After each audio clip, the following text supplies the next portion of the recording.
Well, here are some commonly asked questions about crowns. A question we get a lot are, what materials are crowns made of? There are plenty of crowns. There are stainless steel crowns, gold crowns, porcelain fused to metal, all porcelain, zirconia.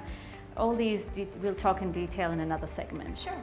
Another question we get asked a lot is, what is the life of a crown? So generally a crown will last anywhere from 5 to 15 years and sometimes more, depending on how you take care of your teeth and your habits and things of that nature.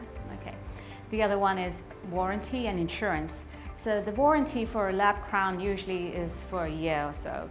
The ones that we make in-house, well, depending on the situation, we do help you out.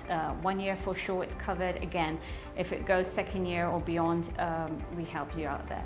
Insurances, it depends on every insurance, it's different. It can cover from 50% to 100%. So what if your crown falls off where you're traveling and you can't make it to a dentist?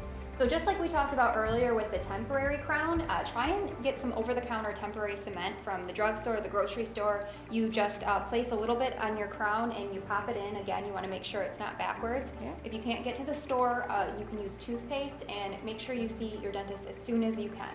Yeah. And in some rare cases, a lot of patients say that we just had our crown done and it keeps coming off. There are some situations where crowns can come off, is when your tooth structure is really short to begin with. In those situations, your dentist may just say, you know what, we need to redo it.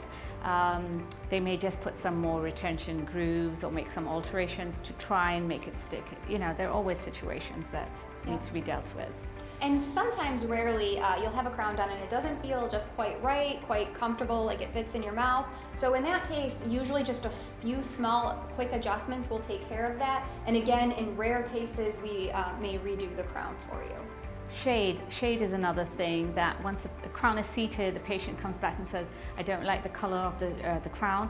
So before you get it cemented, make sure you're very happy with the shade. Ask your dentist to have a look in the mirror, and if you love the shade, we seat it. If it's not, this is the best time we can change it. Yeah. And there you have it, our commonly asked questions. If you have any questions that aren't addressed here, you can give our office a call.